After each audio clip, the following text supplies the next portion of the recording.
ಹೊಸಬೆಟ್ಟುವಿನ ನವಬೃಂದಾವನ ಸೇವಾ ಪ್ರತಿಷ್ಠಾನ ಶ್ರೀ ಗುರು ರಾಘವೇಂದ್ರ ಸ್ವಾಮಿ ಮಠದ ಬ್ರಹ್ಮಕಲಶೋತ್ಸವಕ್ಕೆ ಈಗಾಗಲೇ ಪೂರ್ವ ಸಿದ್ಧತೆಯನ್ನ ಕೈಗೊಳ್ಳಲಾಗಿದ್ದು, ರಾಜಗೋಪುರದ ಮುಖಮಂಟಪದ ಉದ್ಘಾಟನಾ ಸಮಾರಂಭವು ಮೇ 9ರಂದು ನಡೆಯಲಿದ್ದು, ಆ ಪ್ರಯುಕ್ತ ಆಮಂತ್ರಣ ಪತ್ರಿಕೆ ಬಿಡುಗಡೆ ಕಾರ್ಯಕ್ರಮ ನಡೆಯಿತು.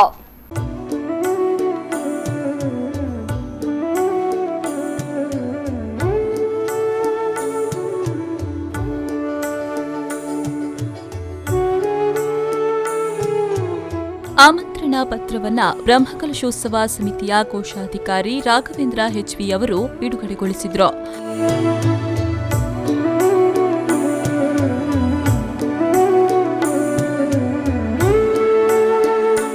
ಬಳಿಕ ಮಾತನಾಡಿದ ಅವರು, ರಾಜಗೋಪುರವು ಭವ್ಯ ಗೋಪುರವಾಗಿ ಬರುವಂತಹ ಭಕ್ತರಿಗೆ ಶ್ರದ್ಧಾ ಗೋಪುರವಾಗಿ ಹೊರಹೊಮ್ಮಲಿ ಎಂದು ಹೇಳಿದರು.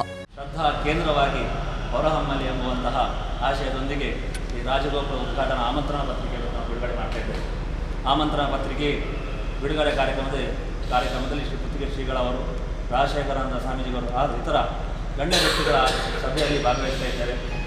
ಹರಿವಾಯ ಗುರುಗಳ ಸನ್ನಿಧಿಯಲ್ಲಿ ಬೇಡಿಕೊಳ್ಳುವಂಥದ್ದಿಷ್ಟೇ, ಆಗುವಂಥ ಎಲ್ಲ ಕೆಲಸ ಕಾರ್ಯಗಳು ನಿರ್ವಿಘ್ನದಿಂದ ಆಯ್ಕೊಂಡು ಬರುವಂತಹ ಭಕ್ತರಿಗೆ ಎಲ್ಲ ಸುಖ ಐಶ್ವರ್ಯ ಅಭಿವೃದ್ಧಿಯನ್ನು ಕಲ್ಪಿಸಿಕೊಟ್ಟು ಬ್ರಹ್ಮಕಲಶೋತ್ಸವಕ್ಕೆ ಬೇಕಾದಂತಹ ಸರ್ವ ಸಂಪತ್ತನ್ನು ಕೊಡಿಸಿ ದೇವರ ಕಾರ್ಯಕ್ರಮವನ್ನು ನಿರ್ವಿಘ್ನತೆಯನ್ನು ನಡೆಸಿಕೊಡಬೇಕಂತೇಳಿ ಅನಂತರ ಬ್ರಹ್ಮಕಲಶೋತ್ಸವ ಸಮಿತಿಯ ವ್ಯವಸ್ಥಾಪನಾ ಸಮಿತಿಯ ಸಂಚಾಲಕರಾದ ಪುಂಡಲೀಕ ಹೊಸಬೆಟ್ಟು ಅವರು ಮಾತನಾಡಿ, ಮೇ 9ರಂದು ರಾಜಗೋಪುರದ ಮುಖಮಂಟಪದ ಉದ್ಘಾಟನಾ ಸಮಾರಂಭ ನಡೆಯಲಿದೆ.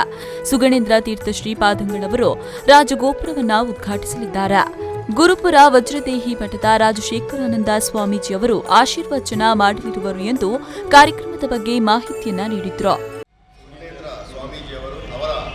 ದಿವ್ಯ ಅಮೃತಾಸ್ತ್ರದಿಂದ ಈ ರಾಜಗೋಪುರ ಮೇ 9 ತಾರೀಕಿಗೆ 6:30 ಗಂಟೆಗೆ ಗೋಧೂಲಿ ಶುಭ ಮುಹೂರ್ತದಲ್ಲಿ ಅದು ಉದ್ಘಾಟನೆಗೊಳ್ಳಲಿದೆ.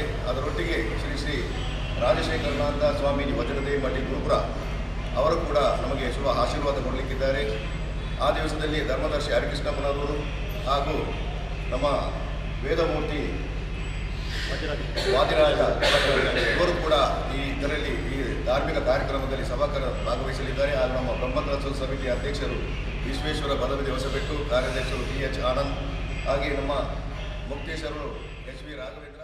ಈ ಸಂದರ್ಭ ಕಾರ್ಯಕ್ರಮದಲ್ಲಿ ಬ್ರಹ್ಮಕಲಶೋತ್ಸವ ಸಮಿತಿಯ ಅಧ್ಯಕ್ಷರಾದ ವಿಶ್ವೇಶ್ವರ ಬದವಿದೆ ಹೊಸಬೆಟ್ಟು, ಕಾರ್ಯದರ್ಶಿ ಬಂಟ್ವಾಳ ಮೋನಪ್ಪಗೌಡ, ಕಾರ್ಯಕಾರಿ ಅಧ್ಯಕ್ಷರಾದ Anand P H, Kalavati K, Harishchandra S, Jaishankar, Krishna Bhat ಹಾಗೂ ಹೊಸಬೆಟ್ಟುವಿನ ಶ್ರೀ ಗುರು ರಾಘವೇಂದ್ರ ಸ್ವಾಮಿ ಮಠದ ಗೌರವಾಧ್ಯಕ್ಷರು, ಅಧ್ಯಕ್ಷರು, ಸರ್ವ ಸಮಿತಿಯ ಸಂಚಾಲಕರು ಮತ್ತು ಸರ್ವ ಸದಸ್ಯರು ಮತ್ತಿತರರು ಉಪಸ್ಥಿತರಿದ್ದರು.